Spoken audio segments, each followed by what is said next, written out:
Is this sense gratification? Yes!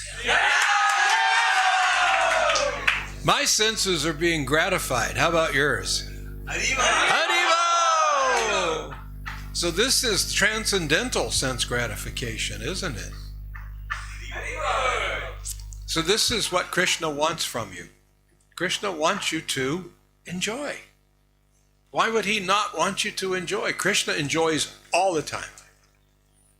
So you're there with Krishna in liberated stage. You're with Krishna. So do you think Krishna wants to be having a good time? Haribo! And then you're there next to Krishna and you're like, Krishna would say, cheer up! Smile! Yeah, so this is what Krishna consciousness is all about. Transcendental sense gratification. So this is the gratification on a higher level, on a much higher level, you see. So I was going to speak on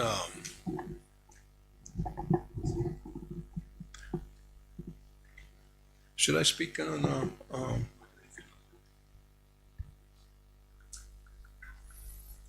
Srimad Bhagavatam?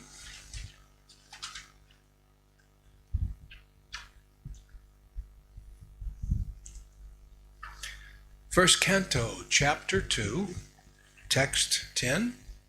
So, 1 to 10. So then I'll read it, we'll discuss it, and feel free to ask questions. All of you like to ask questions. Asking questions is a sign of intelligence. Intelligent people inquire. You know, you can always tell when someone is higher intelligence because they process what they hear and then they inquire, you see. So don't think that if I ask questions it makes me look unintelligent. No, it makes you look very intelligent. Okay, so feel free to ask questions. Will you ask the question? Huh? Okay. So you get the first question.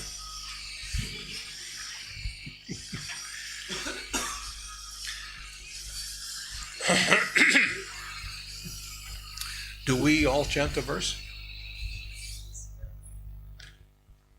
Would you all like to chant the verse? Good. Kamasya nindriya pratir labho jiveta yavata jivasya tattva jigyasa nartoyasceha karmabhi kamasya nindriya pritir labho jiveta yavata jivasya tattva jigasya nartoyasceha karmabhi kamasya nindriya pratir labho jiveta yavata jivasya tattva jigasya nartoyasceha karmabhi.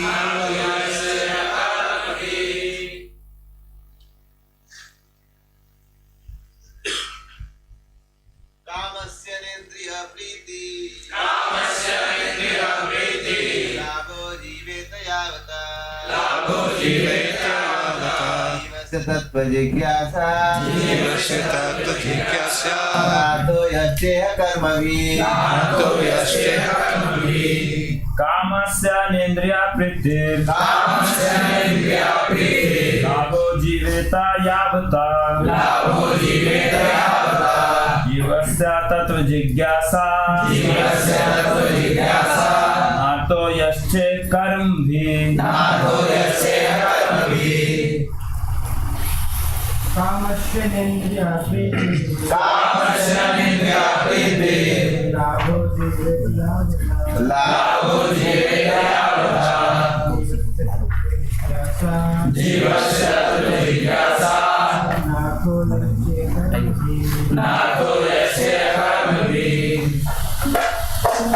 Kamasya indriya prite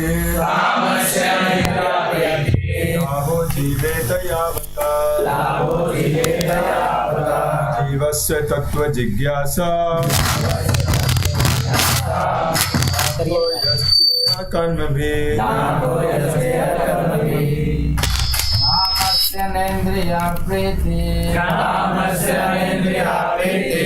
Labo jiveta yavata Jivasya tattva jigyasa Nato yasyeha karmabhi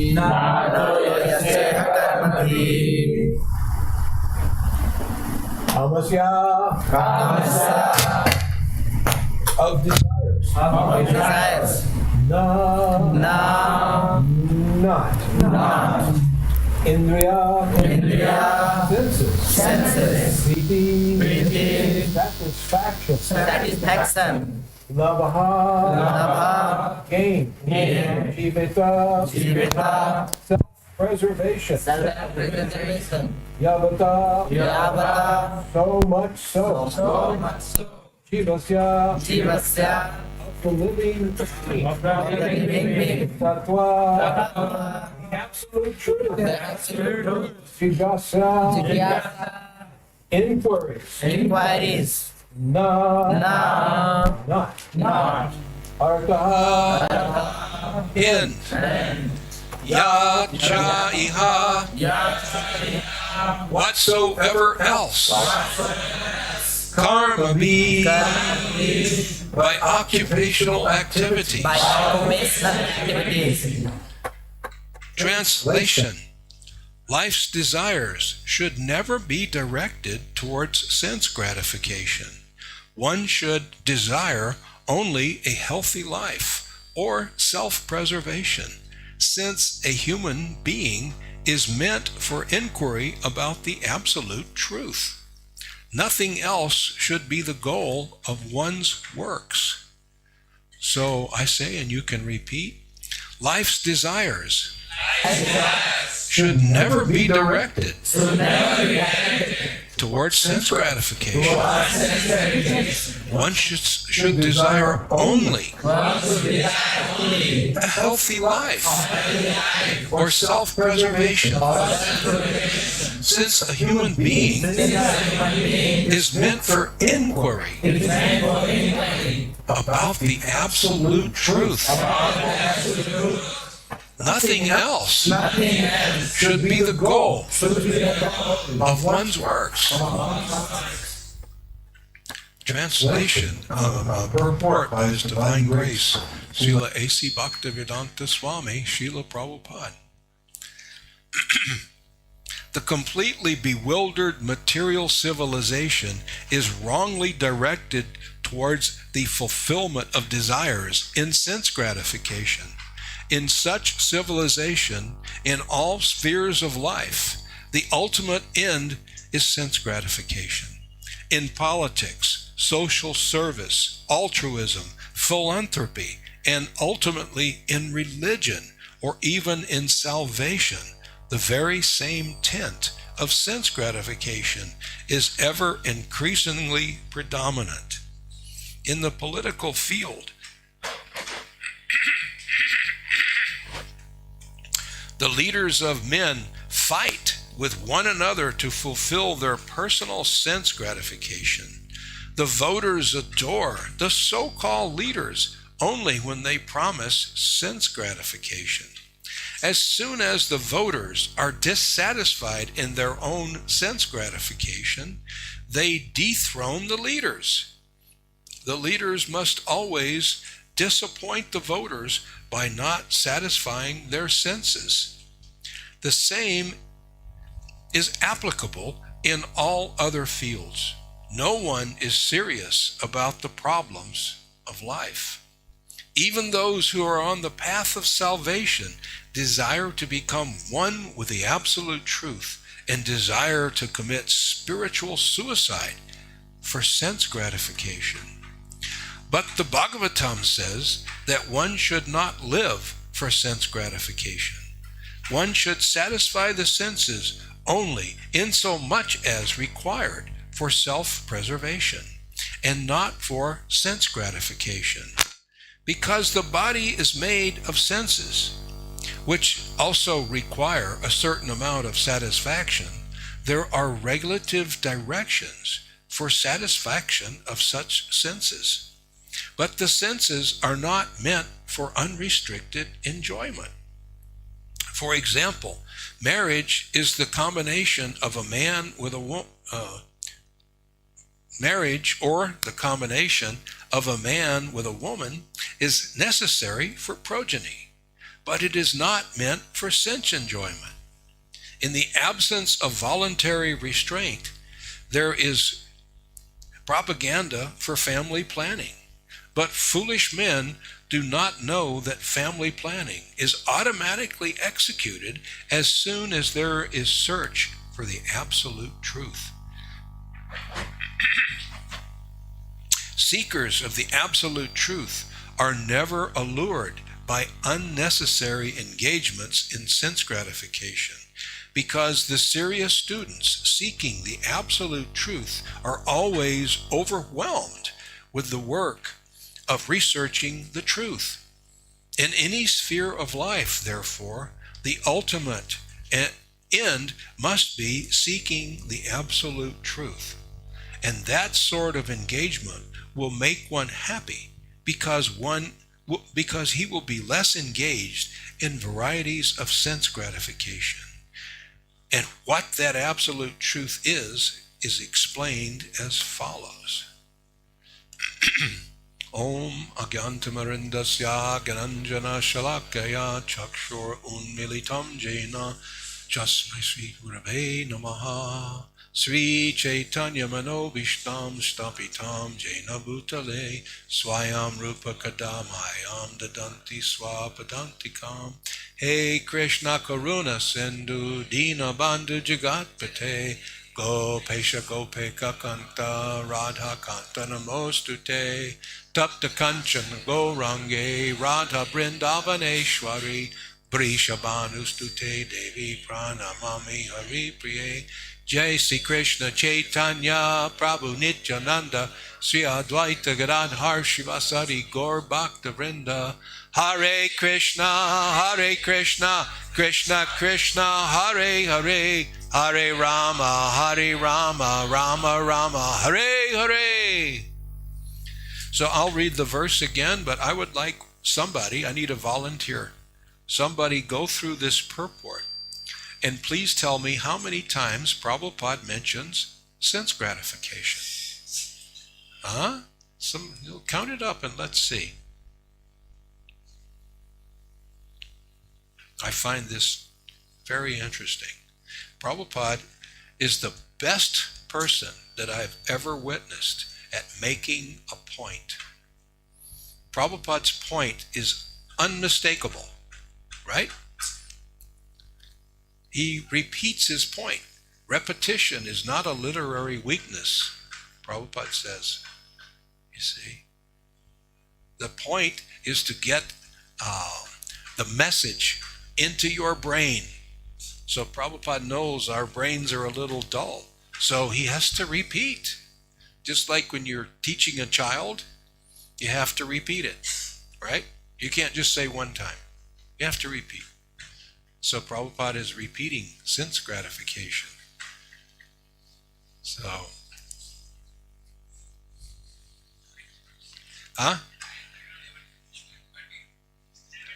11, 9, 13.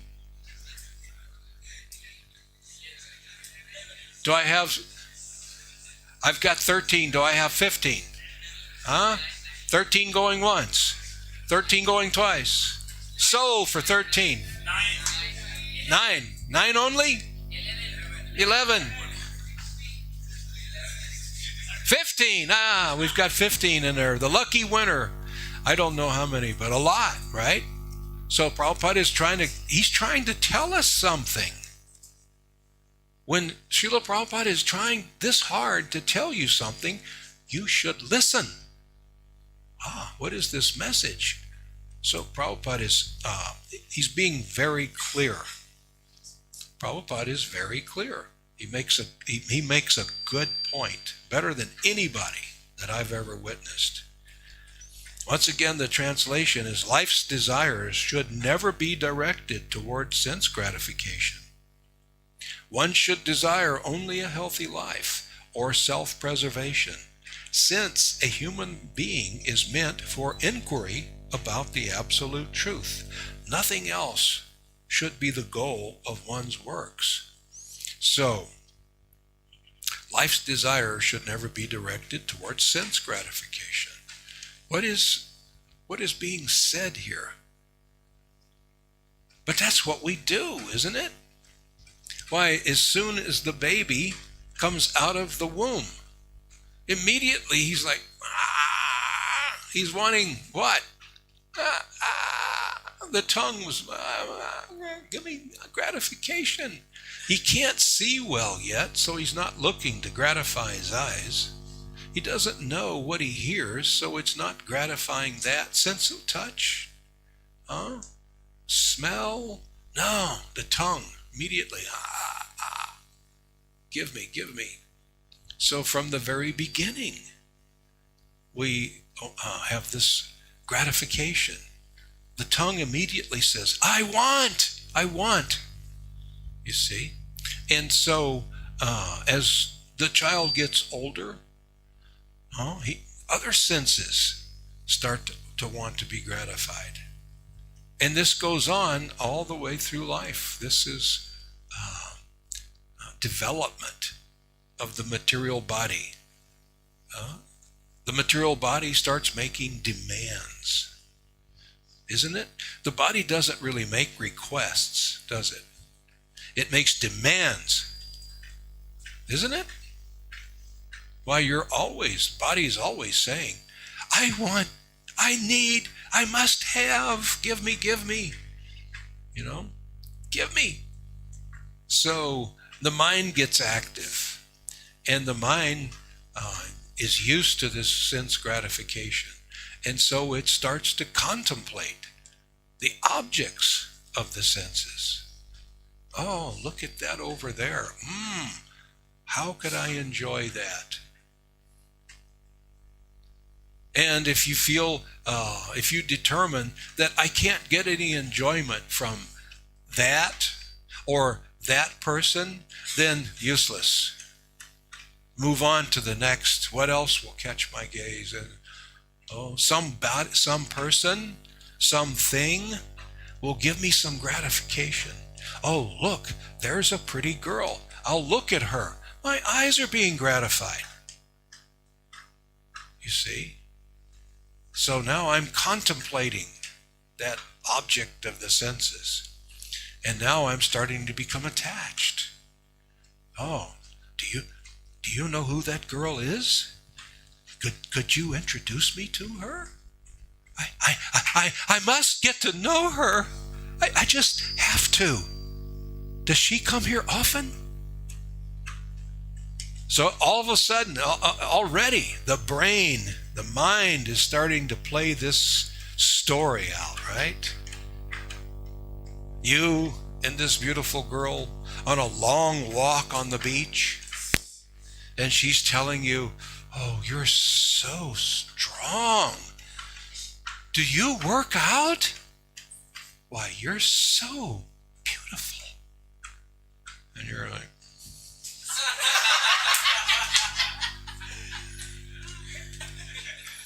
I'm all that and a lot more. This is happening in your brain, in your mind. Your mind starts to write this story.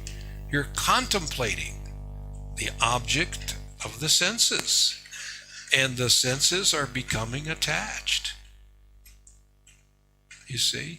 You think that this beautiful girl is going to give you gratification. You see? She's going to make me feel important. Why? When I get to know her and she falls in love with me, when I take her to see my friends and I've got this beautiful woman on my arm, why, all my friends are going to say, whoa, you must be the best lover, right? Why? I'll be so proud. This is all happening in your mind. This isn't real. You see? This is some silly game that your brain plays with you. Has this ever happened to you? Has it happened recently? Has it happened yet today?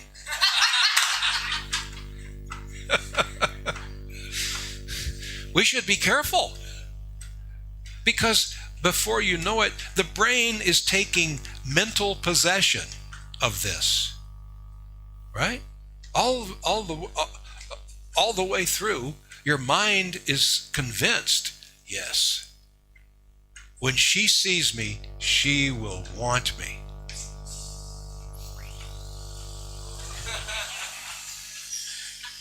You see? And then when you meet her and she's not interested, and then you're sad. Huh? Heartbreak. So we're not going to go for the long walk on the beach? She's not going to say, "Oh, you're so strong." She's thinking he is stronger. They're gonna make babies.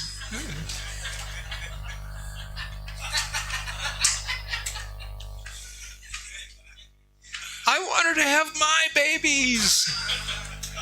Oh. And then your friend sees you and says, "Wait, what's wrong?" "Oh, leave me alone. Just leave me alone.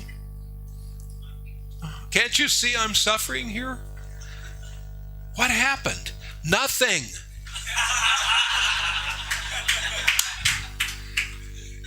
It happened in your mind. You did it to yourself. You introduced this by contemplating the sense object. From that, attachment came. All over an illusion. You're noticing her. She doesn't even know that you exist. You see, she's looking at him. You didn't see that. You're thinking she's looking this way at him, but you think, "Oh, you look at me? Oh."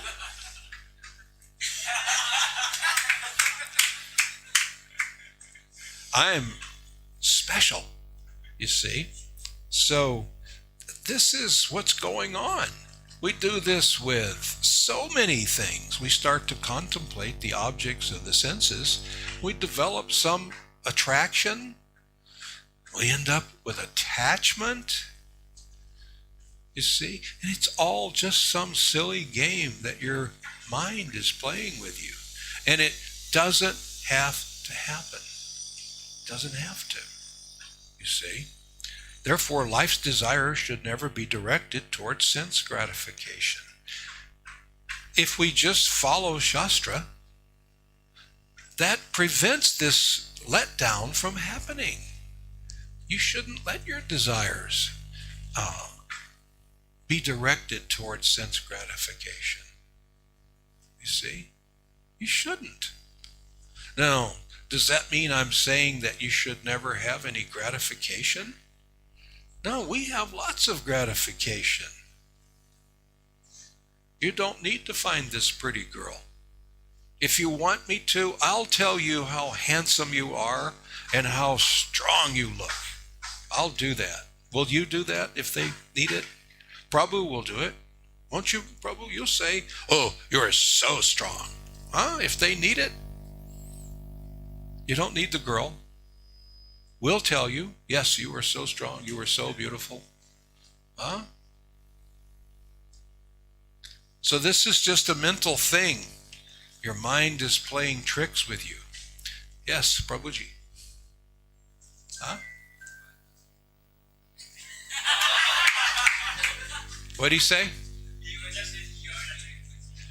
Oh, no, but no, I'm sorry. You have to ask a question. This means, listen, where I come from, that means I have a question. No, I'm just kidding. Just kidding. See, we're having gratification, aren't we? This feels good. I feel good. Do you feel good? I know you always feel good. I know you feel good. I know all of you are feeling good. Right? Haribo! Yeah. Krishna consciousness is fun. Krishna consciousness feels good. It's even beyond the senses. Although there is sense gratification. We can hear some of the most beautiful kirtans. And the ears are so satisfied. Why? The ears are so satisfied that when the kirtan is over, you still hear it later, don't you? Why, when you're going to sleep at night, you're still, Hare Krishna, Hare Krishna. Huh? So the ears are satisfied. We see the bodies of the beautiful Murti. Deities are there.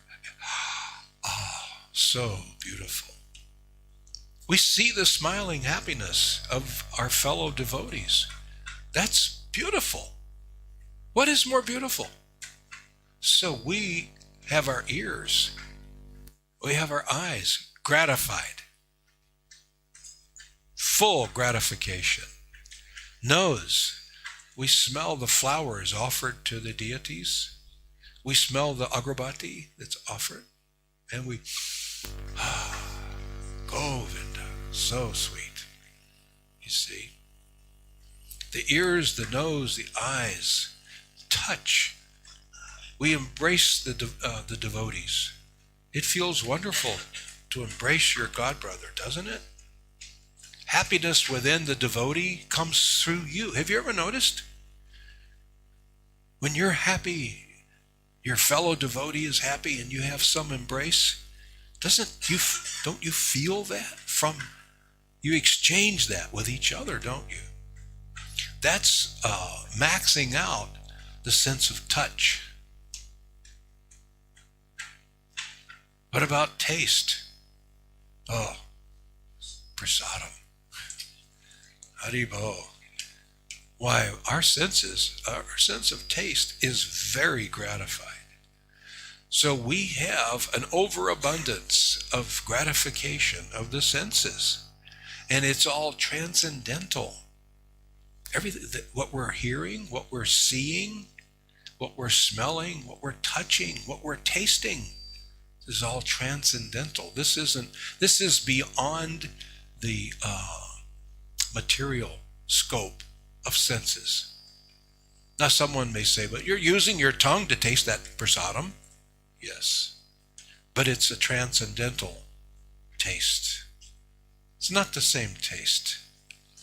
You see, we're using our nose, we're using our eyes, using my ears, but it's beyond the material scope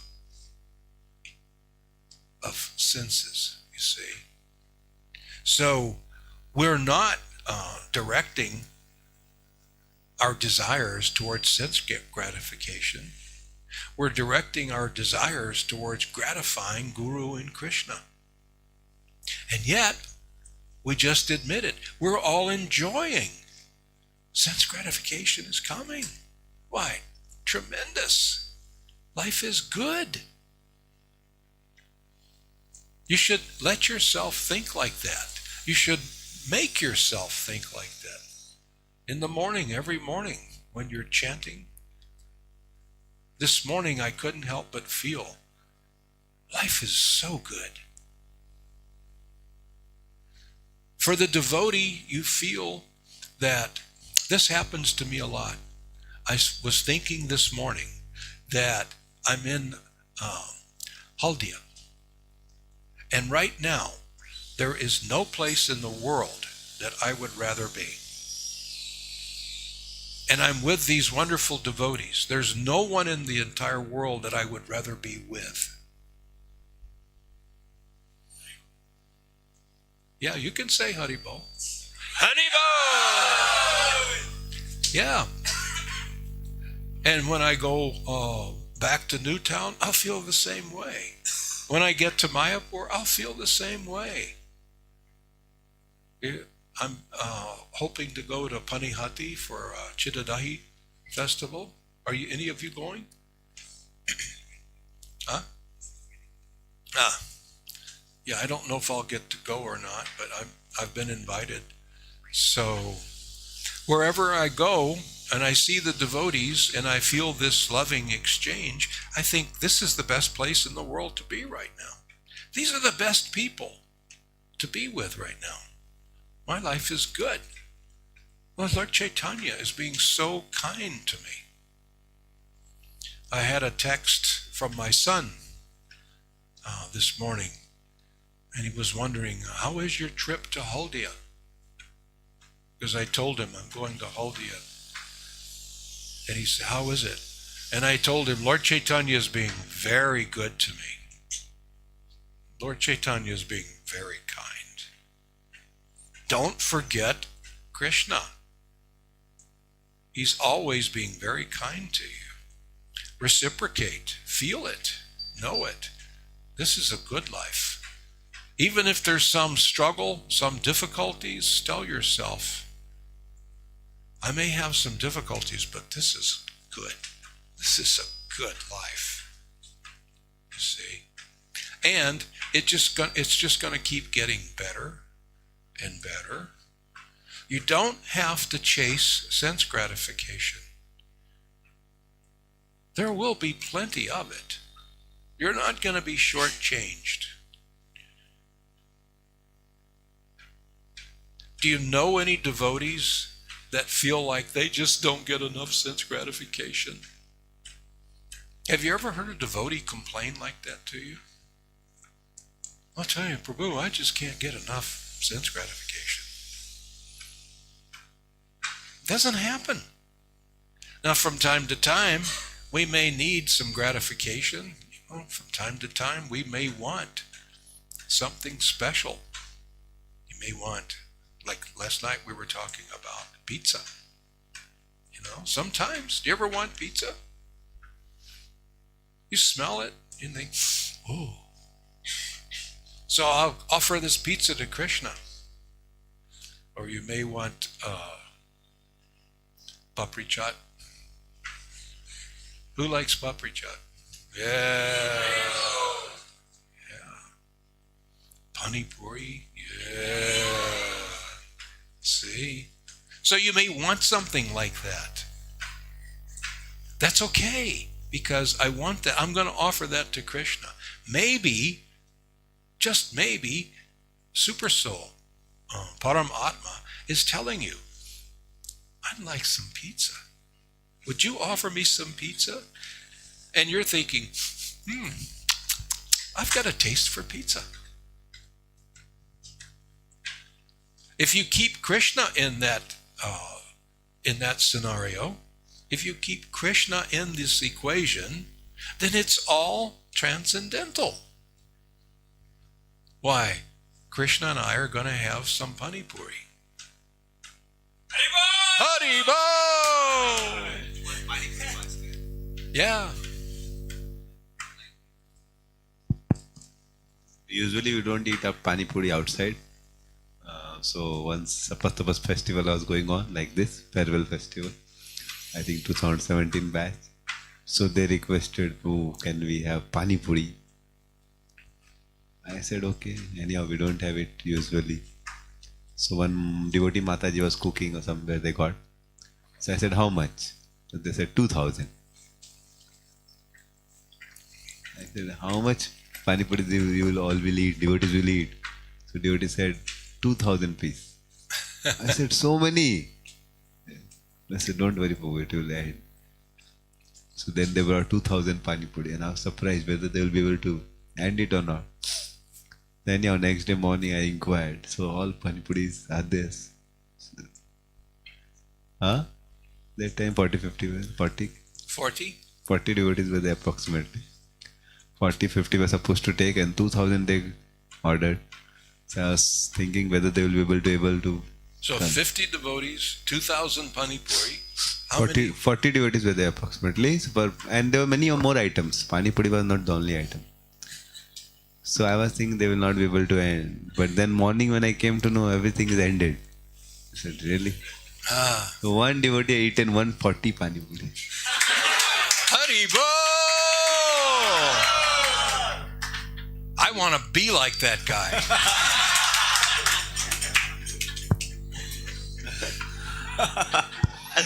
Three One- days. 140. 140. My hero.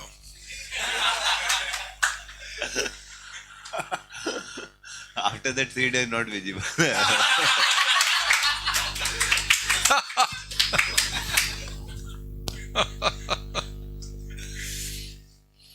See, there's no shortage of gratification for the devotee. No shortage. We have more gratification. We eat better. We smell better. We hear better. We see better than anyone else. You see? We just do. We have to take shelter in that. There is no need for us to let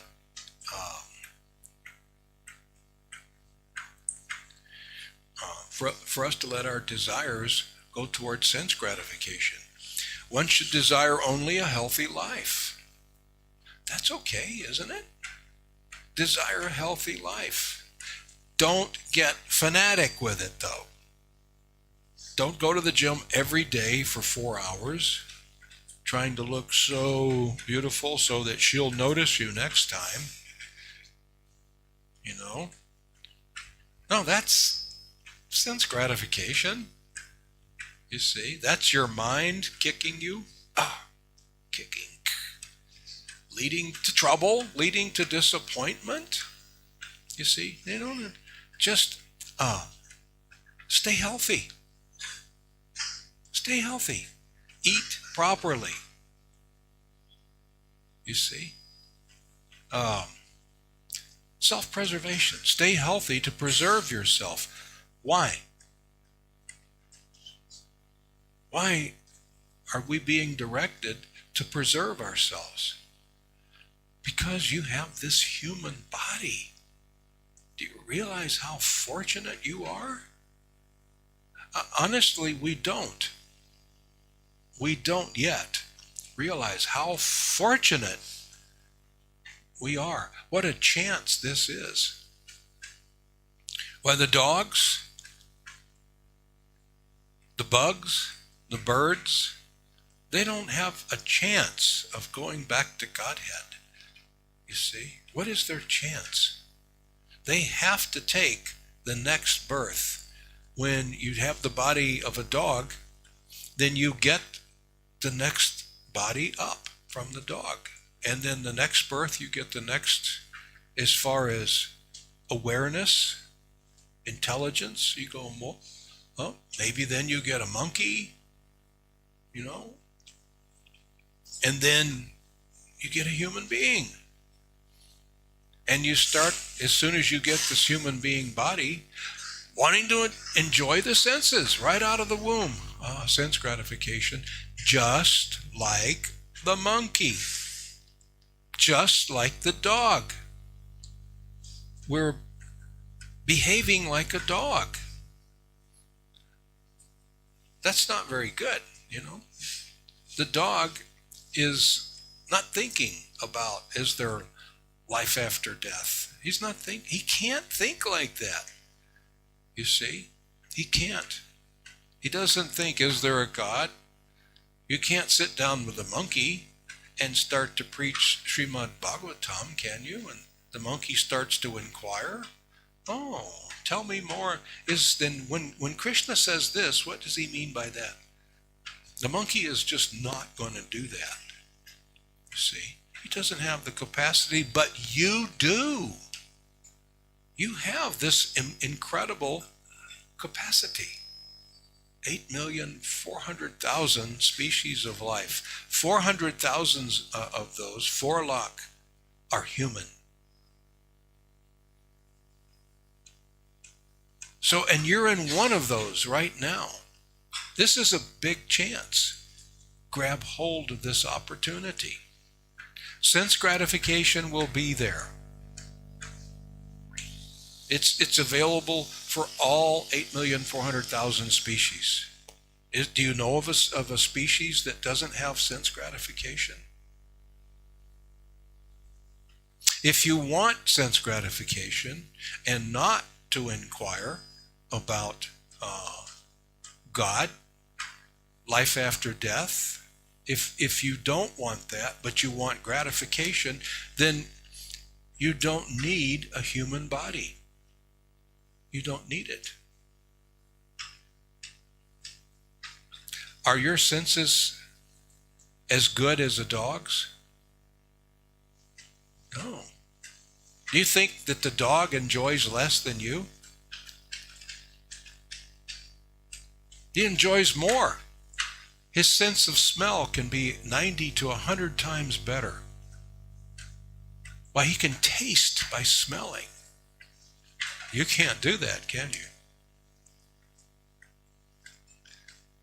The dog can see. Why, when there's almost no light, he can see. So he sees better. He smells better.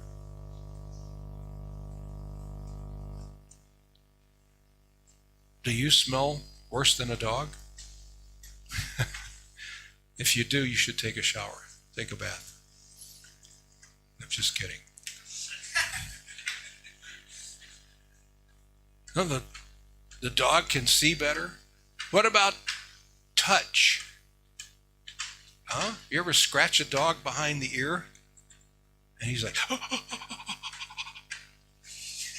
just a little, Try that with your friend. See if he goes, No. His sense of touch is more developed than yours. Are you following what I'm saying here? He enjoys things. Taste and smell are linked together when he eats. Do you think his food tastes bad to him? He has a different set of sense objects. He has a particular nose, a particular tongue, a particular eye. You see? A particular tongue that is maybe attracted to things that you would think, oh, that's terrible. But the dog is thinking, oh, this is so good. You see? So if you want sense gratification, wouldn't it be better to be a dog? Much more intense sense gratification, isn't it? I mean, who can argue this? If you just want to enjoy your senses, pray to Krishna. Oh, please, make me a dog. But the dog, for the human being, sex life is very complicated. Right? Very complicated. It's not complicated at all for the dog. Huh? He doesn't have to get a room. He doesn't have to buy her dinner. He doesn't have to take her to a movie. Huh? He has no responsibility. If he impregnates the female dog, he doesn't have to pay to raise those dogs. There's no child support, is it? He just walks away and looks for the next one.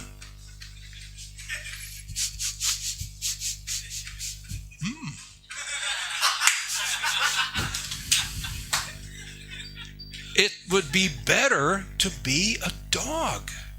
Can you see, if gratification is what you want, if that's what we're driven by, let's be a dog. Let's go there. We can do that. Just think of dog things at the time of death, and you'll get a dog body. You see? And you can enjoy much better than you're enjoying. Much better than all of us are enjoying. That's a fact, isn't it? The dog enjoys better. He's not the only species that enjoys better than us. We're complicated. We have this brain, and the thoughts of afterlife, the thoughts of God, the thoughts of what we should or should not do get in the way of this unbridled sense gratification. You see? Unless we're swallowed by the modes, we actually think, should I do this? You see? Or maybe after the fact we think, should I have done that? You see? So you can see how this verse rings true, isn't it? Since a human being is meant for inquiry about the absolute truth, you are meant, this form of life is meant for this inquiry about the absolute truth. Who is God? Who am I? What am I? Is there life after death? What's going on? You see? So that's this human form of life is meant for that. The dog is meant for sense gratification. This is just logic, right? If sense gratification is what I'm wanting at the time of death, then what are the chances I'll find myself in a human body next time? Maybe that's not so bad though, huh? I'll be a dog, I'll be enjoying like everything. You'll be trying to find God and understand yourself and your relationship with God, and I'm going to be enjoying my senses, unrestricted. I'll be the dog. Think this through. No, don't spend your life trying to gratify your senses. It's a waste of this marvelous human form that you have. This is a wonderful, beautiful opportunity to find God, to find yourself, to get the answers to all of these questions. Who am I? Is there life after death? What should I do? What should I not do? Who should I worship? These are the questions human beings are interested in. And there will be plenty of gratification along the way. I promise you. Nothing else should be the goal of one's works. Nothing.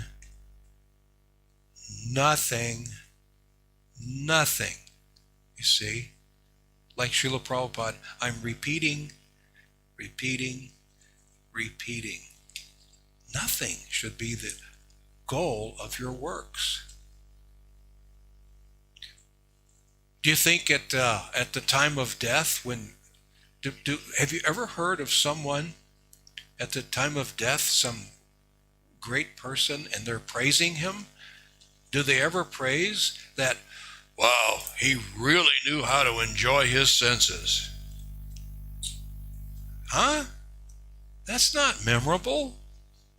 What kind of contribution is that to the world? Every living entity can do that. Every form of life can do that.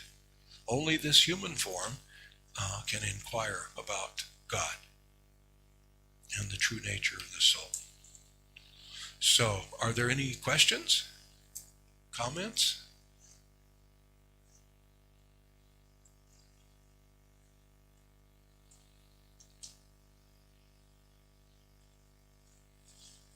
Are you just reaching, or are you? Because he tricked me. All right, go ahead.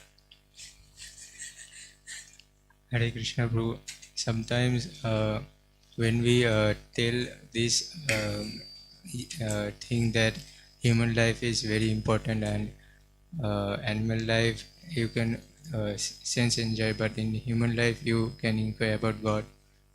So many of time they tell that human life is a wasteful life and animal life is better than human life, and dog can get very good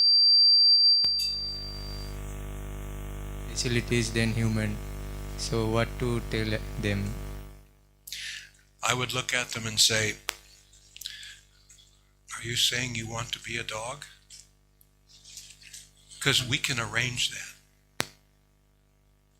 If that's what you want, say that to Krishna. I want to be a dog. Just say, Krishna, I want to be a dog. If that's what you want, go for it. You have my blessing. Now meditate on what kind of dog do you want to be? Do you want to be a big dog, a little dog? Do you want to be a pet dog or a wild dog?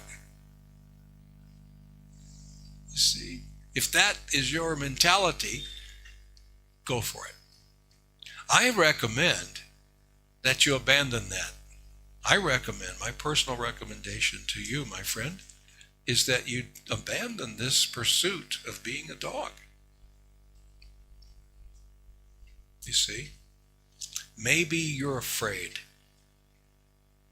Human life is complicated.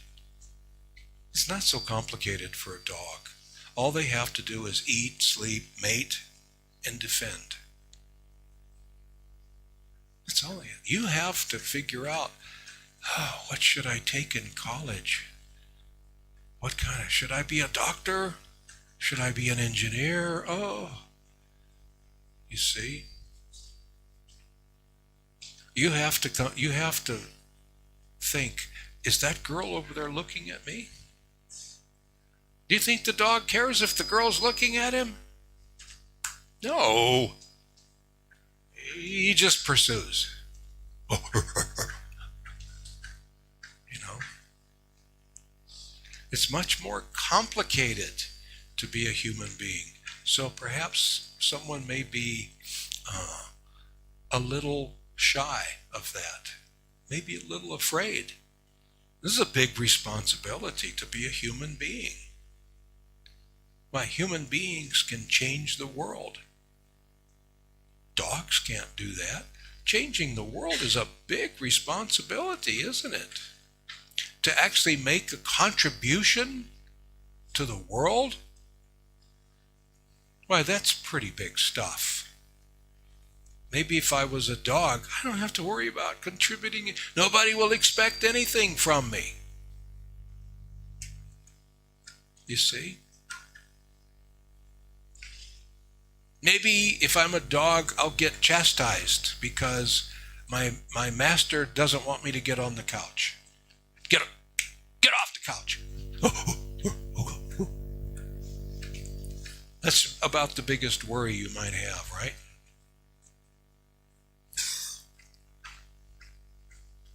So I can understand someone may be a little afraid. You know? This is a big thing, being a human being. This is huge. This brain that we have is quite an amazing thing compared to being a dog. And if I'm a dog, nobody will expect anything from me, except they may want me to be cute and maybe do some tricks. Stand up. I'll stand up for some sense gratification. Okay, bark, bark.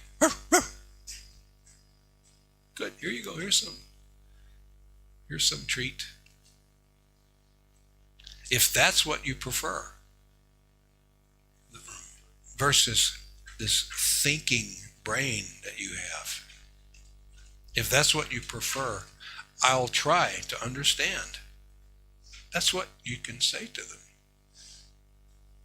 I'll try to understand. It's not making any sense. There's no logic. But if that's what you want, it can surely be arranged. You can be a dog again. How many times do you think you've been a dog? Probably millions. Worms, squirrel, elephants. We've been everywhere. We've done it all. And you can go back and do it all again and again and again. Krishna is so kind. You just have to desire it. He'll see that you get it. It's not a punishment. It's what you want. You see? Does that answer your question? Yes, sometimes we have people that are like that, and you just say, be sure that's what you want before you place that desire with Krishna. Krishna's so kind. You want to be a doggy? You'll be a doggy.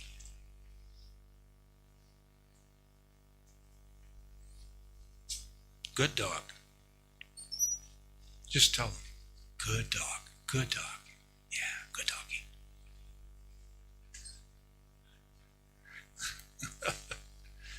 What else? Yes. Hare Krishna, Prabhuji. Hare Krishna. So, Prabhuji, our body, so death is our body minus soul, isn't it?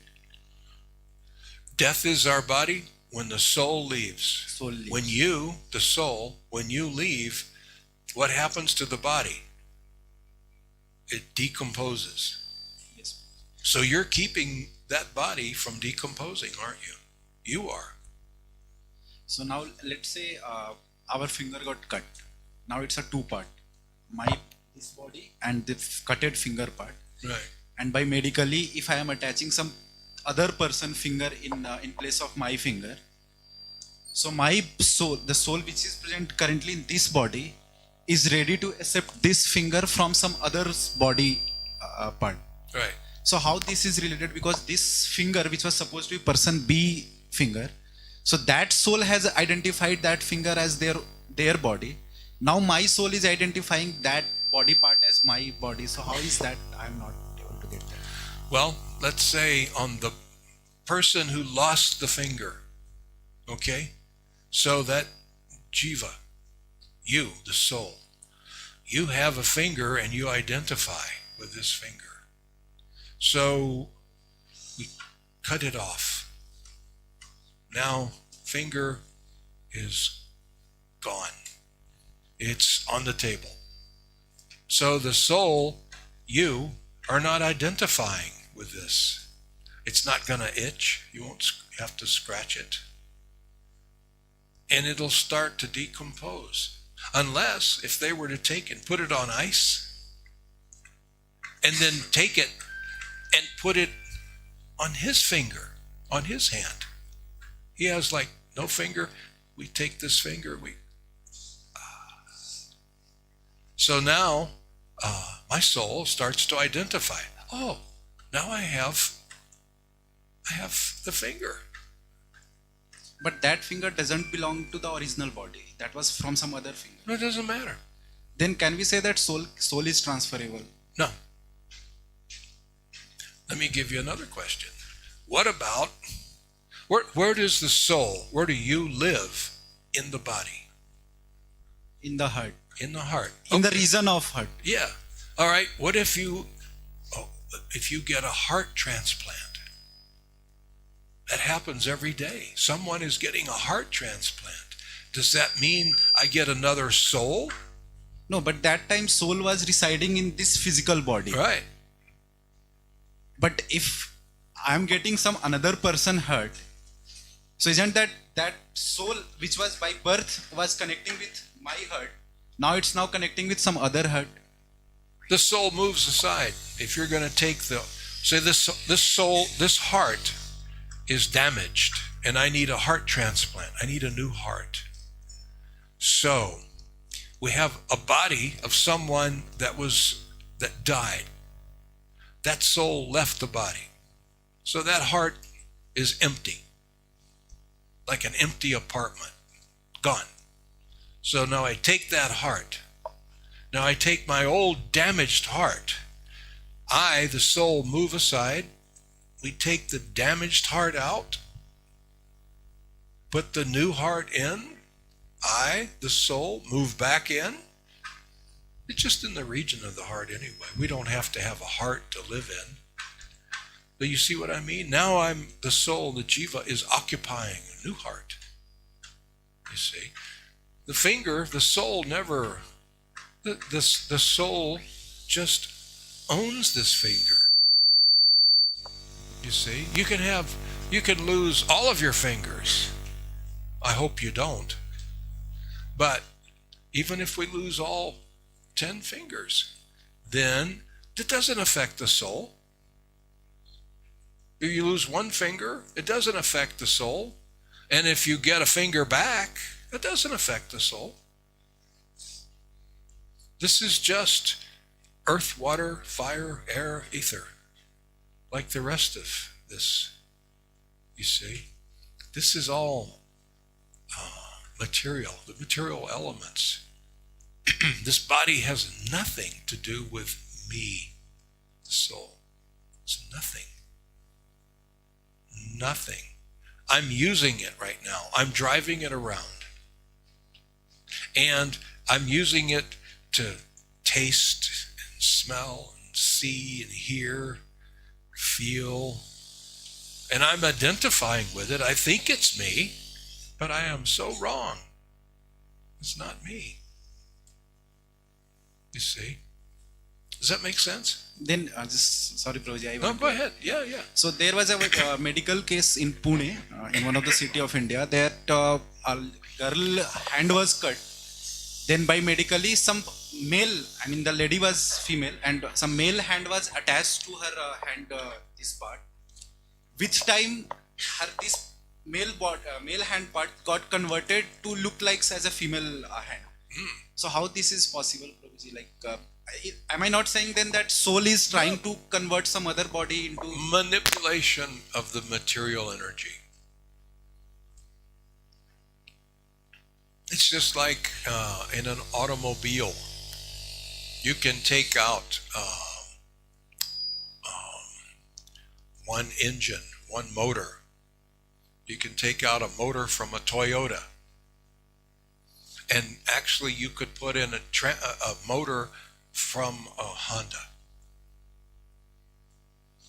Maybe you need to put in a new transmission, maybe from Mahindra, because they have a good, that can be done with the right tools and some manipulation of the material energy. You can put a whole different motor and a whole different transmission.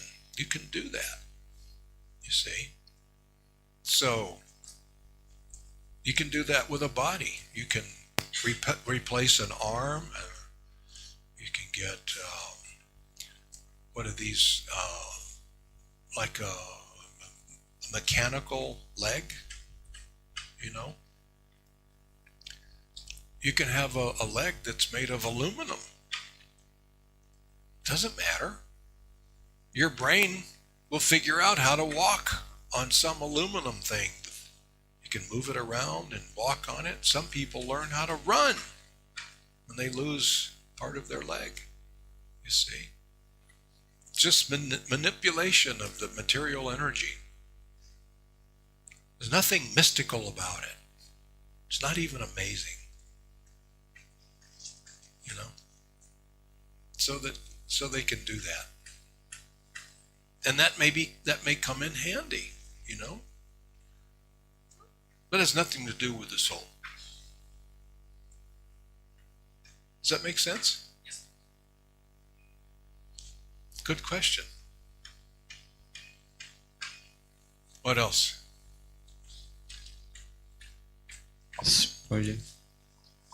Sometime it may happen that for personal sense gratification we may attach Krishna with us. For example, if we want something, then I may say, I will do this for Krishna. But my motive is that actually I want to do for myself only. But due to our ulterior motive, and sometimes we hear that no, we should offer for Krishna, and we say that I will do for Krishna, but we have ulterior motive. So how can we see over this, or what is anything wrong with this, or how can we correct this? This is part of maturing in spiritual life. We're starting to believe in Krishna, and we have faith in Krishna. But we kind of still have faith in the material energy too. So I have some faith in Krishna, and I have some faith in Maya. Krishna, he sounds pretty good. I have faith. But Maya, Maya's got some really nice resources too. So I still have some faith. Maybe you're not thinking like this, but this is subtle in your mind. You still have some faith. So we're in that position of mixed faith. Have faith in Krishna, have faith in Maya. You see? Now as we continue to chant better and better rounds and continue to increase our loving devotional service, when we get more and more love behind our devotional service, we start to gain faith in Krishna, and as we're gaining faith in Krishna, we're losing faith in Maya. We're still in mixed faith, but we have more faith than in Krishna than we have in Maya. And it gets to the point where you lose all faith in Maya. And you think, how did I ever have faith in Maya? What an idiot I was. I'm not going to let that happen again. You see? As you mature. So along the way, you may, while you're in this mixed faith era, that stage, you may think, I really want some sense gratification. But I wonder if I can package it in such a way that it looks to Krishna like it's devotional service. So maybe I can trick him. I don't think Krishna's that easily tricked. He knows. He knows your mind. He knows your heart. He knows you. He's thinking, oh yeah, I see what you're doing. You're offering me some loving devotional service, but really it's just for you. That's okay. At least you're trying to trick me. You're thinking of me. You're thinking of me. This is progress. It proves to me that you're not a dog. Dog doesn't think of me. You're thinking of me. So for now, you just go on. Go on. Try to trick him. You can make it like, oh, Krishna, I'm doing so much service. This is for your senses, not mine. And Krishna's like, oh, yeah, right. But continue. Continue chanting. Continue your devotional service. Continue thinking of Krishna. And you'll go more and more faith in Krishna, less and less faith in Maya. Stay the course. Keep performing bhakti yoga. You see?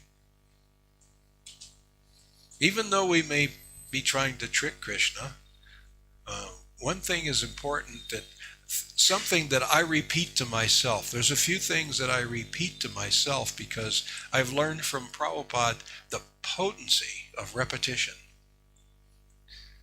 11 times Prabhupada said sense gratification, We get the point, right? So some things we need to repeat to ourselves. So when you catch yourself doing that, I always say, Krishna always has the last laugh. You know what that means? I'm trying to fool Krishna, but ultimately he has the last laugh. He knows. He knows. You see. Because I'm immature, like a child is immature, it's like a child may have cookie crumbs all over his mouth and all over his hands. And the father says, "Did you eat those cookies?" And the child says, "No, Daddy." Cookie crumbs everywhere, it's obvious. The child thinks that he can tell the father, "No, I didn't," because he's immature. So the devotee, because he's immature devotee, he may think, "I can tell Krishna this is for devotional service." Why? This is loving devotional service. And you've got cookie crumbs all over your face. And we're thinking Krishna says, "Oh, such loving devotional service I've never seen before." Come on. Krishna says, "Yeah, right.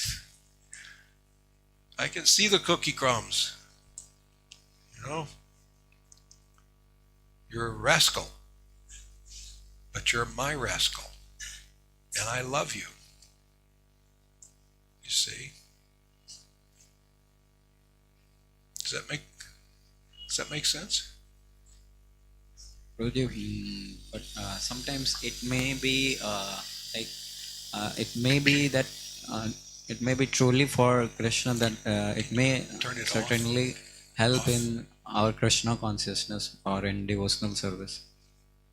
At a certain point, we may desire something that may certainly help in devotional service or preaching or something else. Say that again.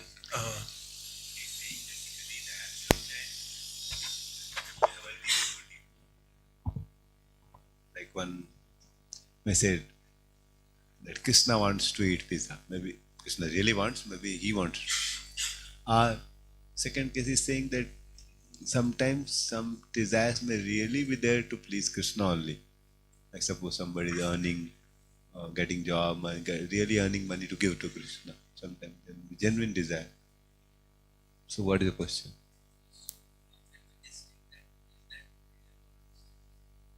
So how do I distinguish that my desires are really for pleasure of Krishna or they are not for pleasure? At least you're thinking about it. So progress is being made. You will do that sometimes. You'll be offered maybe a job. And your immediate reaction is, "Oh, wow, this job is great.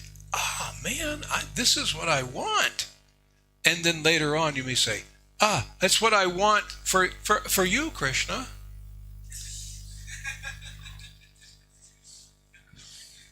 I only want this for you, Krishna.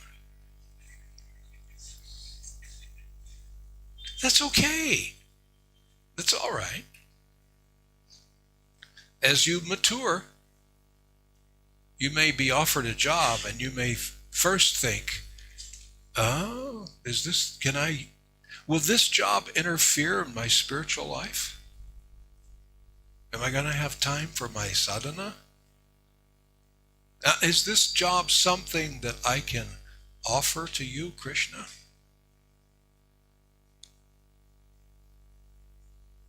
You see, can I offer this to you? Do you want me to offer this to you? You see, as you mature, you'll start to think like that. You can't make that demand on yourself too early in the game. That's not fair to you. You see, it's not fair. So the immediate reaction may be, "Yes, ooh, this is great."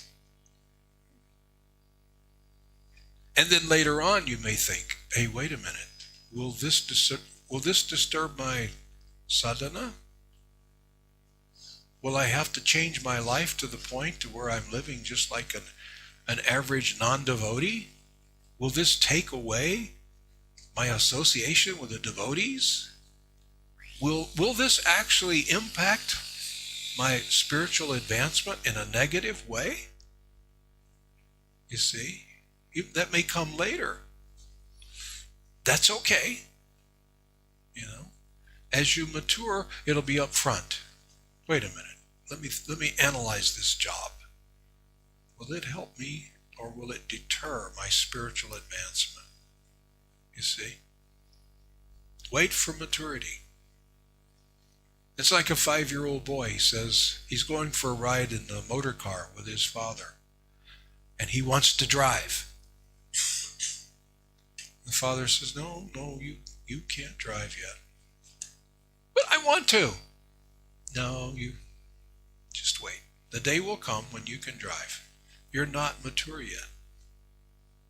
You see, not only are you too small to see over the steering wheel, you're too immature to make decisions. Should I turn here? Should I step on the brake? Should I avoid that lady that stepped out in front of me? How do I avoid? You're too immature to make those decisions. So the father wouldn't expect that. You see, it's okay. It's all right. Just continue as you're doing. Continue. Don't let anything stop you from staying the course. Continue what you're doing.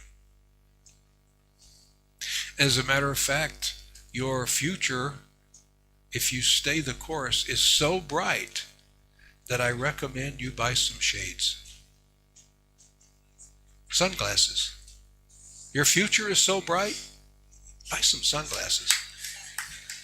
All of you need sunglasses because your future is really bright. You see? If you continue what you're doing, your future is going to be so wonderful, you will not be able to believe it. I feel that way in my life. This is what I wanted to do at the end of my life, but I had no idea it would be this wonderful. I didn't know my future would be this bright. I had no idea. I had no idea that someday Lord Caitanya would lead me here to associate with all of you. I didn't ask. This is just a bonus that Lord Caitanya said, here, you know, I kind of like you. You're trying to preach. Here, you can go to Haldia. I like you so much, I'll send you to Haldia. You get to associate with my devotees in Haldia. You see? So your future is so bright, you cannot even imagine it. If I could see into the future and tell you some of the things that are coming your way, if you stay on the course of the Krishna Bhakta, you wouldn't believe it. There's no way I could convince you to believe it. You'd know, no, me? Me? Yeah, you. No. Yeah. That's a fact. I'm not exaggerating. I'm understating. Because I don't know how to tell you the full impact. This is a fact. You stay on this course of bhakti yoga. Stay, keep doing what you're doing. Advance, even if it's a little bit. You just keep on doing it. And your life will be sublime. It will be so wonderful. You wouldn't believe what's coming. There's no words to describe what's coming for you. And you wouldn't believe it because what's coming for you in your life, if you stay what you're doing, is too big for your brain. The brain can't even understand what's coming your way. It's that beautiful. It's that wonderful. The brain would say, huh? What? Like a short out. Bzz. Huh? It would blow fuses. So you just have the faith that that's coming. You just continue doing what you're doing. You're on the right path. You're on your way back to Krishna. It's not that far. I mean, it's just down the road. You've lived billions, trillions of years in this material world. And the end is only, what is your age? 20? So let's say you live to be 100. Huh? So then 80 years is all you have left to being in Krishna's arms. And you've lived 80 trillion years. You're at the end of this long journey. Krishna is just down the street. He's there. Come on, come on. Krishna and Balaram are giving high fives. Here he comes! Here he comes! He's going to make it this time. Dancing. Lord Caitanya, Lord Nityananda, the Panchatattva, they're dancing. Here he comes! Haribo! He's going to make it this time. Send some more devotees. Let's go help him. I mean, now this is fact. This is truth. This is exactly what's happening in your life right now. It's happening in everyone's life in this room. All these wonderful personalities that you've read about in Srimad Bhagavatam, they're all waiting. They're ready. Another one is coming home. And in the scope of eternity, 80 years is nothing. Not even a nanosecond. So you're home. You're home. You just have to stay the course. Keep doing what you're doing. Don't let anything deter you from that. Nothing. A woman, a job, nothing. Think about that. I'm almost there. For almost an eternity, I've been wandering in this material world. I'm almost finished. I'm going home. They're waiting. They're waiting for you. Can you imagine the party that Krishna and Balaram are going to throw when you get back home? It's not like you're going to leave your body and then you go back to Godhead and nobody notices. It's not like the next day the inhabitants of Goloka Vrindavan are going to say, hey, who's that guy over there? When did he get here? No, it's not like that at all. All these unlimited living entities that live in Goloka Vrindavan, they know you. They're part and parcel of Krishna too. You knew them for eternity before you came here. These are your real relatives. Your real relatives. Real because they're eternal. They knew when you left, and they're going to be really excited when you come back. This is going to be a big festival. And you're the honor, what do they call it? The guest of honor. The party is for you. They'll have banners with your eternal name. You have an eternal name. They'll have banners that'll be, welcome home. Haribo! The peacocks will be dancing. This is going to be huge. This is going to be huge.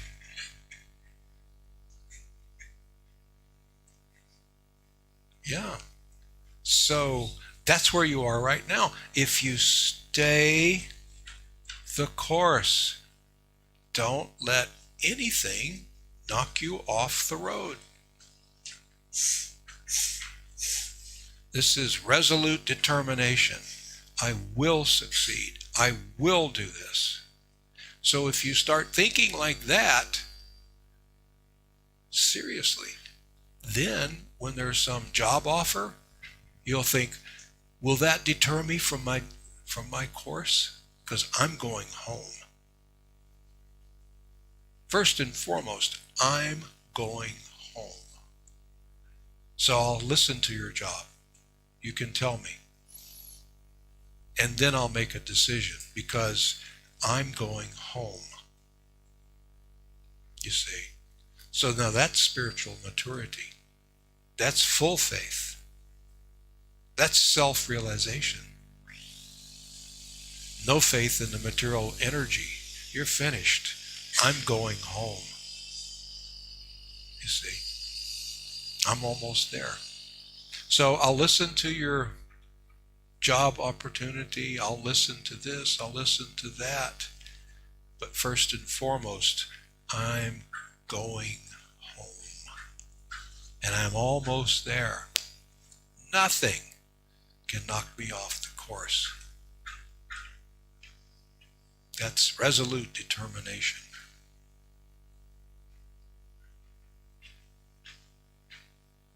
Does that make any sense? That applies to everyone. All of you. Stay on the course. Say that to yourself sometimes. Maybe every morning when you're brushing your teeth, say, stay on the course. And then clean the toothpaste off the mirror.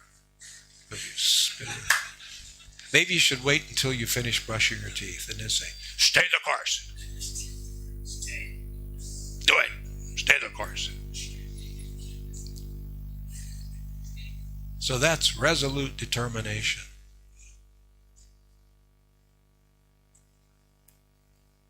Yeah. Just adding to this question, like you're saying that how if one just stays on the course, keeps on practicing devotional service, then we will get there. But sometimes devotees, or we face challenges that we are practicing devotional service 16 rounds, following regulatory principles. Still sometimes devotees say that my lust is not going, my anger, greed, I'm still suffering. I don't think this process is working for me. I don't think this Hare Krishna is quite working for me. It may be working for you, but it's quite difficult. I don't think anything is happening to me. I've been practicing for last 2-3 years, but I don't see I'm getting anywhere. So in those situations, what could be told to such devotees?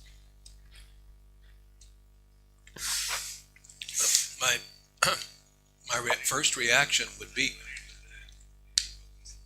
yeah. I don't see, that I am progressing at all, because my disease is still the same.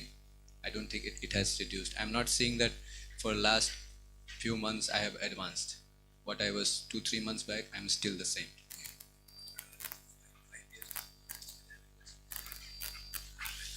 Still it makes me feel bad or mad. My first reaction, and I've been asked that a lot over the years, people say, I feel like this isn't doing it for me. It's not, I'm not advancing. I got to a certain point, and then, so my first reaction is, do you want it to happen for you? Be honest with yourself. And if you don't want to answer me, at least answer yourself. That's undeniable. This process of bhakti yoga does what it's promised to do. So, it's not the fault of the process. It's not that Krishna consciousness works for him and him and him. Somehow or other it doesn't work for you. Why would Krishna do that to you? That's not logical. So this gets down to the problem is within you. Do you really want this? Are you wanting to advance? Sometimes people go through life, spiritual life. It's like somebody driving a car, and so you're stepping on the gas, and at the same time you're tapping the brake. You know? It's like if you go over a hill, and then you start going down that hill, and you're starting to go faster, faster, faster, faster. You tap the brake, slow it down a little bit. We do that. All of a sudden, my things are picking up. I'm starting to make advancement. I didn't know it would be this fast. Tap the brake. And then say, well, I'm not making any advancement. As I'm hitting the brake. I'm doing it. Krishna's not hitting the brake. He's not hitting the brake. Who in the room is slowing you down? It's us. We're tapping the brake. We're slowing it down. This is happening faster than I planned. You see? That's kind of normal. Doesn't mean that you're bad. This is a problem between you and you. It's not a problem between you and him, or him, or Krishna. Krishna's not reaching in and tapping the brake. Krishna's like, come now, faster, faster, step on the gas. And you're like, what's that? I can't hear you, Krishna. Step on the gas, huh? I can't hear. Step on the gas. I can't hear you, Krishna. At least take your foot off the brake. At least let go of the brake. You see? Because it starts to pull you a little, and it can make you feel uncomfortable. You see? Well, this wasn't my plan. All of a sudden, I'm getting Krishna's plan. Krishna's like, oh, you're sincere. Come on. Ooh, wait a minute.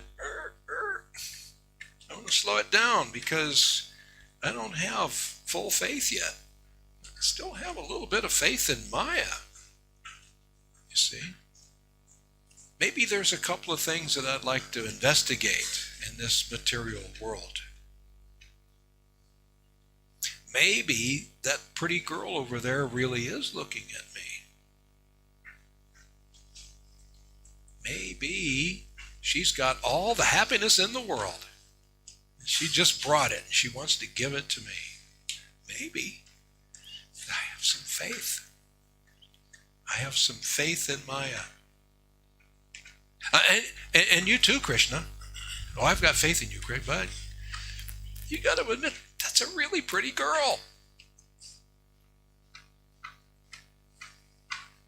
You see? So there's something between you and you that's causing it to slow down. It's not the process. The process works. If you take paper, if you heat the paper to 456 degrees Fahrenheit, fire will come out of it. It'll burst into flames. That works for me. That works for him. That works for you. It works for anybody.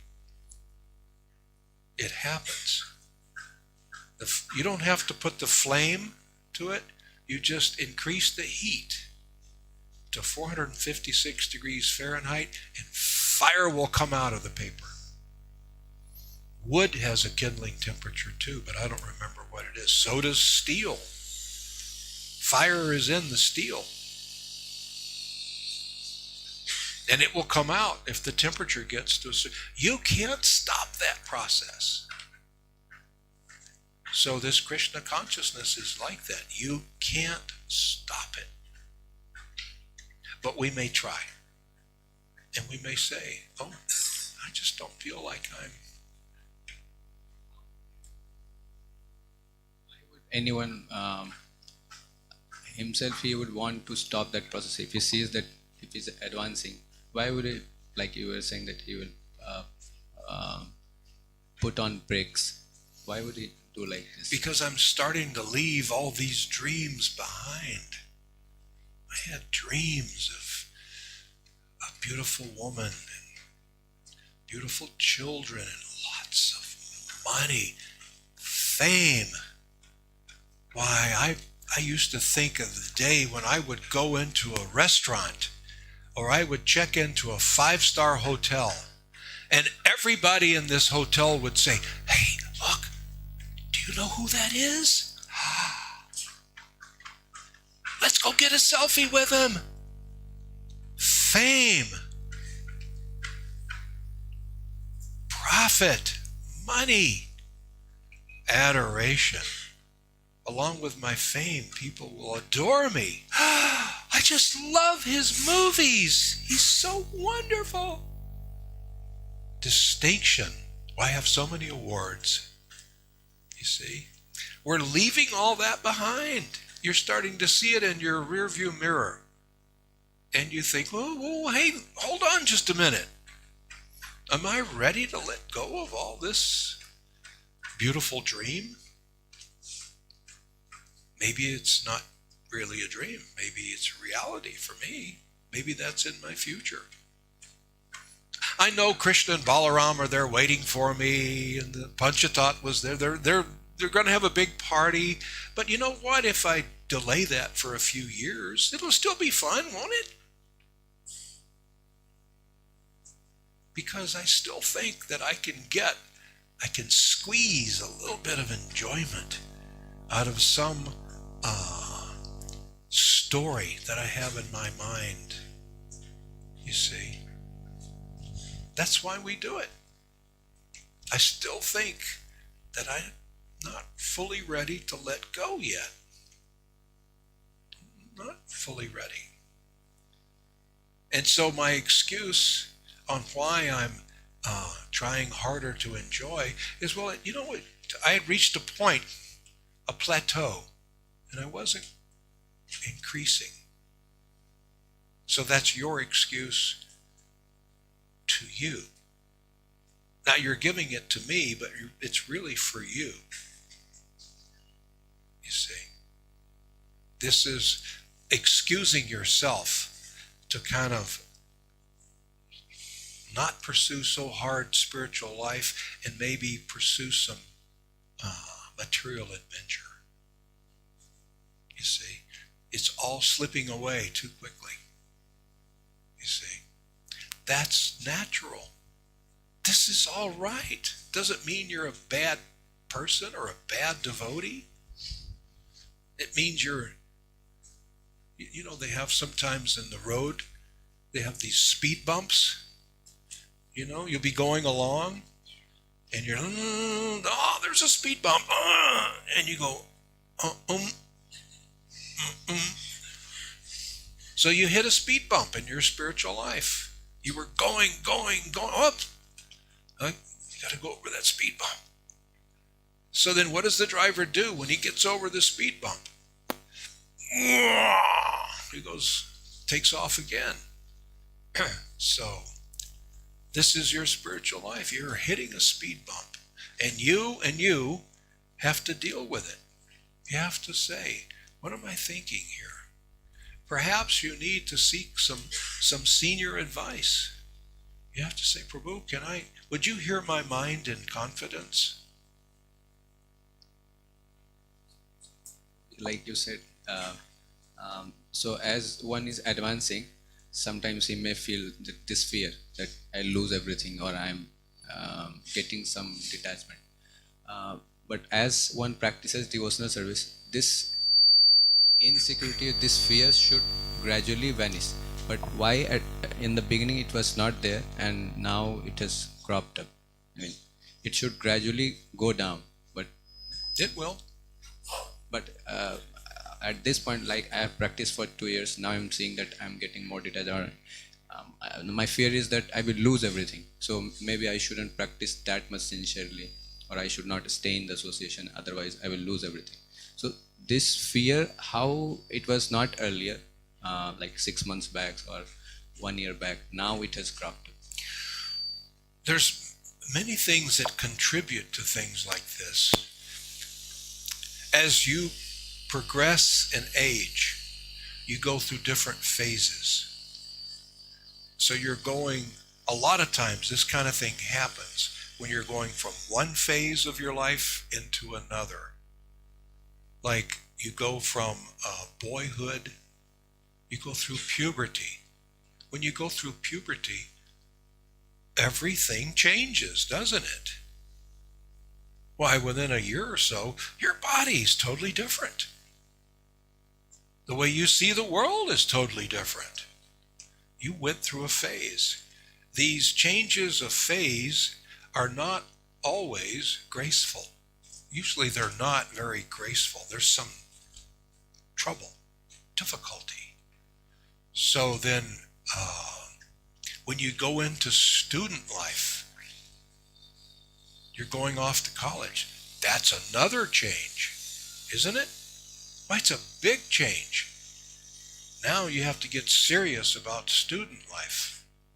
Then when you when you graduate, now you're going into professional life. That's another change, you see. So you're going maybe into the age of potential, an era of your life that lends itself to matrimony, grihasta life, and children with career advancement like that. It's not graceful to go into that, you see. But you can get through these things. It's just like, give it time and it'll change. You'll go on through the change. You get caught up in the twilight, where you're going from one phase into another. You're not out of this phase and you're not fully into the new phase yet. You're somewhere in between, and it's uncomfortable. This is going to happen at different times in your life. In your late 30s, early 40s, it's going to happen again. It's going to happen. All of a sudden, the clock starts to change. The mind starts to think, I'm going to be 40 soon. Why, my chances of grihasta life are almost over. If I'm going to do this, I'd better act now, or this is going to pass me by. So I start to wonder, is this what I want? If you stay brahmachari until your late 30s, 40, and all of a sudden the urge comes to take grihasta life, that's a terrible time in your life to start grihasta life. It's terrible. 40 and you're starting? Well, that means if you start having children right away, when your children are graduating college, you're going to be like 63, 65 years old? That's too old to have to deal with that. This is going to be suffering. You see, there is no logic in taking up grihasta life at age 40. Some materialists will say, no, that can be done. No. Use your brain. No. You see, but it's normal for the body to say, hey, we're going to miss this chance if we don't make a move. So this is happening at your age. at the age of many people in this room. You're going into a different phase. And so parts of your mind are saying, hey, shouldn't we be doing this? I mean, I know that this is really fun, associating with these devotees. This is great. But hey, shouldn't we be doing this? Shouldn't we be trying to find a mate? After all, it's time for it. This is the time. That's like when the springtime comes, it's time to plant your tomatoes, right? It's time. If you're going to grow a crop, now's the time to get the seed in the ground, or you're going to miss it. So that's what's happening. This is a material thing. This is a material thing. This is the material energy pulling at you. And it's not a big thing. You can let it be a big thing, but it's not a big thing. Just wait, and these urges will go away. They'll pass. You'll go on into the new era. So, you were in your early 20s. Your body is telling you, now's the time to get married. Now's the time. But you wait and let it pass. You go on with your life as it is. You're going to forget all about that. You see? And then there'll be another change later on in life that you'll have to deal with. That's okay. That's all right. You can do it.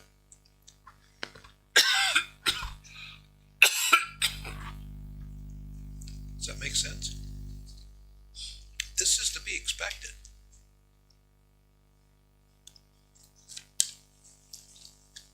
This happens to the good devotees. It happens to the best devotees. It's not that you're defective.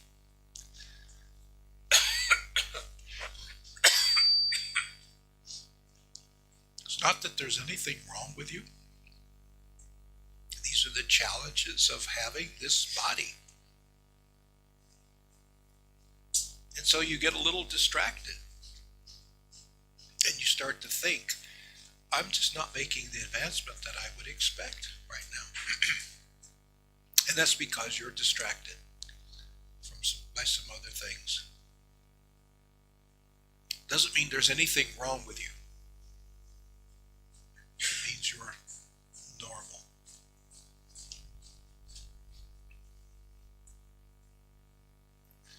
And you can deal with it. You have the science, the spiritual science to deal with it.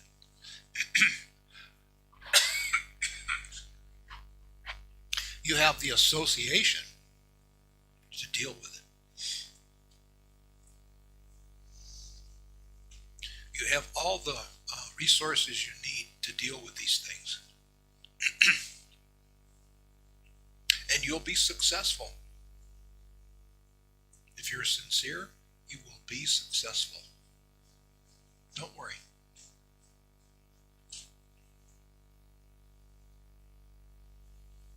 Does that make any sense?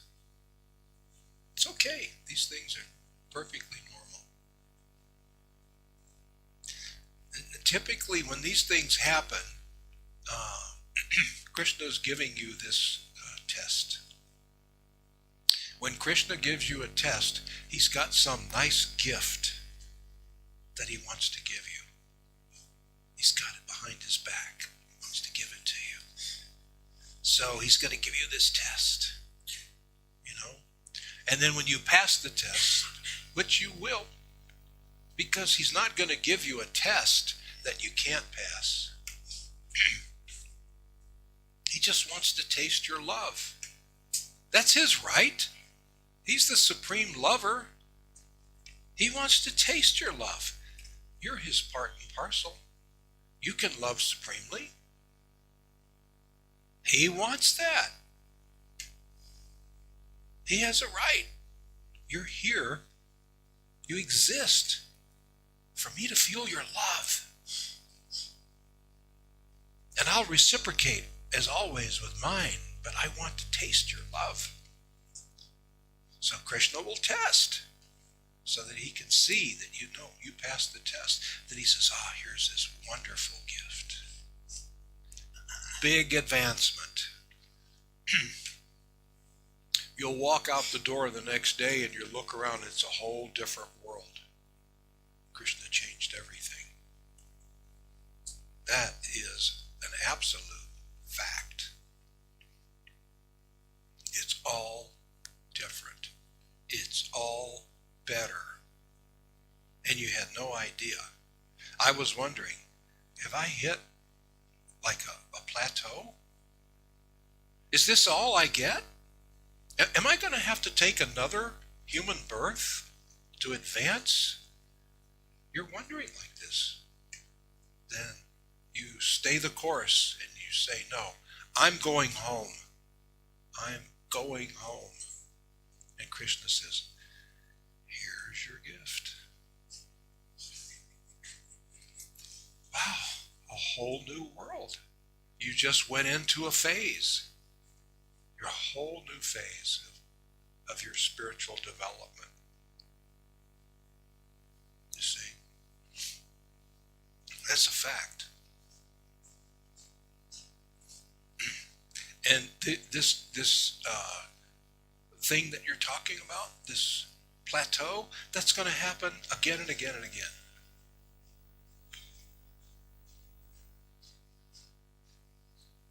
Will it happen when you get after maybe 30, 40, maybe 50 years of being a devotee? Will you ever get immune to this plateau feeling? Huh? Do you think? No. No. Krishna will still want to taste your love. He will give you a taste, a test.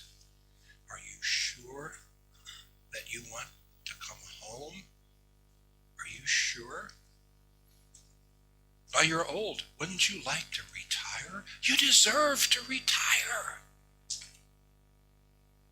Wouldn't you like to just kind of take it easy?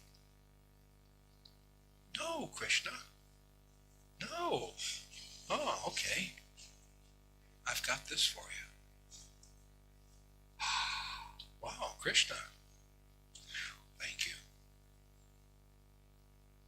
So it's going to be like that from here on out. Just get used to it. It gets easier as time goes by. It gets easier. Some people may be tested more than others. That's okay. You just keep remembering, I'm going home. Tell the world, I'm going home. I'm going home, damn it. Yeah, and nothing is getting in my way. And nobody. Yeah, that's the attitude. You've got to be tough like that. It's like the Marines say, hoo-ha!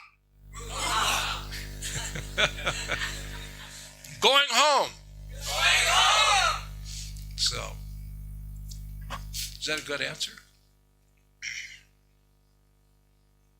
Prabhuji, one question from YouTube. Samir Raj Prabhu is asking that what are the signs of bhakti that we are progressing? The signs? Signs. Symptoms. You'll be thinking less of what you want because you'll be preoccupied by trying to figure out, Krishna, what do you want? What do you want? I want to do for you. I need you to help me, Krishna. I need you to help me. Tell me what it is. Show me what you want me to do. It's not easy, is it? I want to do. I have all this energy and intelligence to do. What is it that Krishna wants me to do? What is it? I'm ready to go, but I need to hear from you, my Lord. Otherwise, I'm going to start doing what I think I want, or what might make me famous or wealthy or whatever. Even the devotee has to be careful. We don't want to. I want to be such a good devotee that I'll be famous. Why, I'll walk into a temple and everyone will know. Is that good? No, you just want to be a humble servant of the Lord. That's all you want. You just want to please Krishna. Krishna may want you to be famous. That's up to him. You see. But for now, I'm spending my time trying to figure out, what is it? What do you want, Krishna? So that's a symptom that we're entering into this bhakti phase, because I'm not so much thinking about how I can adapt what I want to devotional service. I want to do what Krishna wants as loving devotional service. You see? Does that make any sense? So that's the symptom. I'm thinking and I'm wondering, what does Krishna want? What do you think Krishna wants? What do you think? You may inquire from a friend, what do you think Krishna wants from me? This is very interesting. I need to know. I want to know. I want to please Krishna. It's very important to me that I learn what it is that he wants. So now you're caught up. Who are you thinking about here? Krishna. Whose satisfaction are you thinking of? Krishna. That's bhakti. You're not just thinking of what I want. You see? Thinking of what you want to do in devotional service is extremely pious. But it's not necessarily bhakti. Bhakti is, what does Krishna want? I want to do for Krishna. And as soon as I find out what Krishna wants, immediately that's what I want. That's what I want. That's what Krishna wants. So that's what I want. You see, my desires of the direction to go depends on what Krishna wants. That's love. That's just love. I want what you want.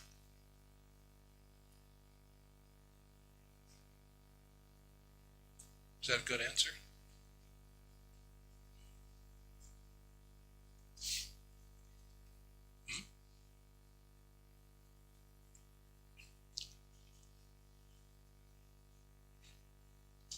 Hare Krishna. Hare Krishna. Prabhuji, I want to know, like, what is the driving force? You have practiced till 52 years. So what is the fully driving force that you remembered every time, like, said that I want this in bhakti? Well, you get to the point where you don't want anything else. You see, somewhere along the line, as I said last night, or maybe yesterday afternoon, you get to the point of no return. It's not a choice of should I be a devotee or should I not be a devotee. Well, of course I'm going to be a devotee. You see. So it may be, how much of a devotee will I be? Will I be part-time, full-time? But always, you've passed that point that there's no question that you're going to continue being Krishna's devotee. You see? So it's, what keeps you going is that you get to the point to where you feel that I'm going home. This will work for me. I can do this. I can do this. So after a while of saying that to yourself, I don't know, how long does it take? 5 years? 20? 30? Of you convincing yourself that you can do this. I know I can do it because Krishna wants it, and Krishna will help me. So I know I can do this. So the question is, will I? Well, yeah, I will. as we go through life, sometimes we may want to step on the brake a little bit and slow it up. But the driving force is I've become convinced that this is my destiny. This is my destiny. I'm going home. I'm a devotee of Krishna. I am nothing else. I am not this body. I am part and parcel of Krishna. You've repeated these things to yourself so much over the years that you're convinced. There is no other truth. So there's no other choice. It's not like, do you want to go this way or do you want to go? No, I'm going this way. I'm going to Krishna. You see? So it's not like you have to, decade after decade,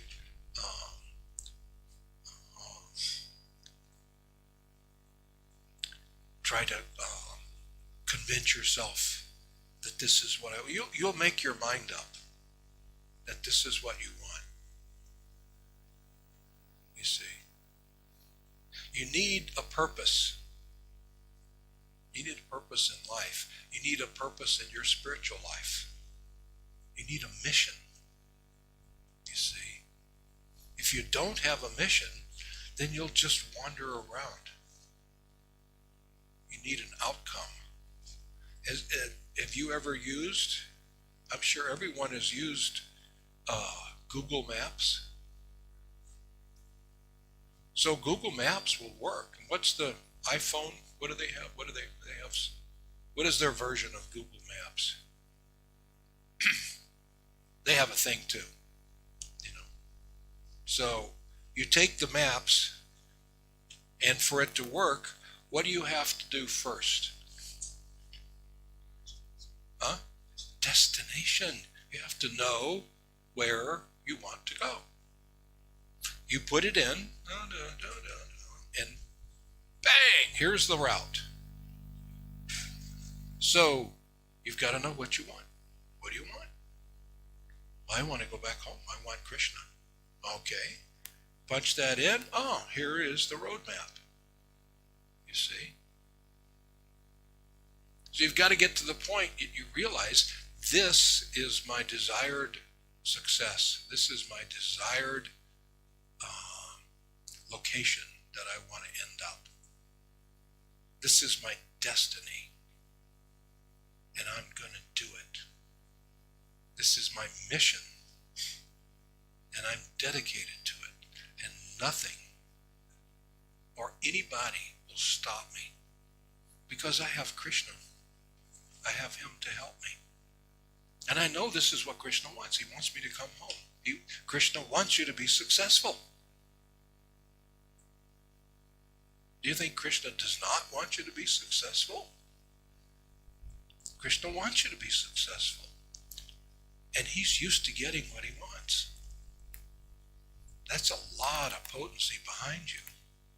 So this is aligning with the desires of God. Your desires are aligning with his desires. So now that we've got that out of the way, you're not going to have to tell yourself every day. For a few years, you may have to. After some time, you're going to be sold. You'll have a mission. My mission is to follow the instructions of my spiritual master. My mission is to help my guru in his mission. What is his mission? He wants to spread Lord Chaitanya's mission. So therefore, that's the objective of my life. You see, that's my mission. There's potency behind that. It's not like, well, I don't know what my mission is. Maybe this weekend I'll do this, and maybe next weekend I'll do that. That's not having a purpose or a mission. Mission is, I am going to do this. I know Krishna wants me to do this. I'm going to align my desires with the desire of the Supreme. I cannot fail.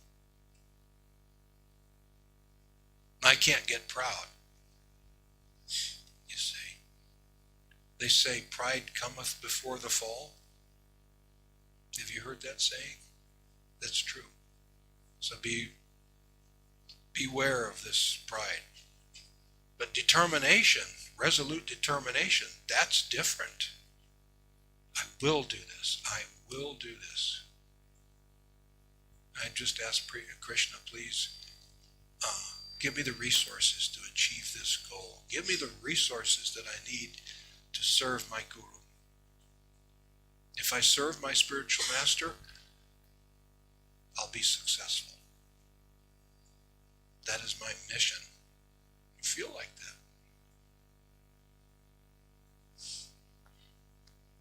Confidence, you get confidence behind you. Not pride, confident. So it does get to that point, like I was talking before you. For a while it seems like you're going up a hill. You know, it's like, you ever ride a bicycle up a hill?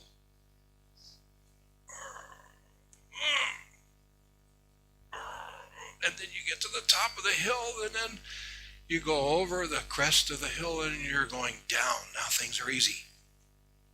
You see? Faster, faster, faster. Well, you don't even have to pedal anymore. Just so, spiritual life is a lot like that. It will get easier. You have to make it over that hill. It will get easier. But then there will be speed bumps. There may be another hill. That's okay. You'll get confidence. You just have to get over this hill. Hang in there. Stay the course.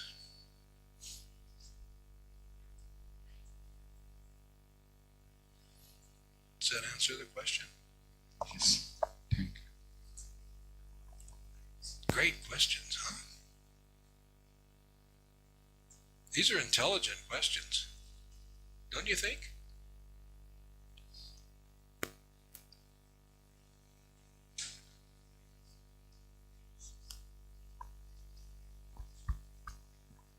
Actually, we have one more class after some time, so we can take some breakfast. Yeah, I hear some stomachs growling. Are there hungry people in the room? Yeah, Haribo, Haribo. Mahaprasadam ki jai. Iskan Haldia ki jai. You guys are all going to be successful. Haribo. Krishna wants you to be successful. Haribo. So nobody can goof it up but you. Just you. Nobody can trip you up. It's all you. So if you want Krishna, he's there, he's ready. They're ready to have a big party for you. Goloka Vrindavan is ready to have this huge party when you come home. All right. Thank you very much. All glories to Srila Prabhupada. His Grace Jivananda ki.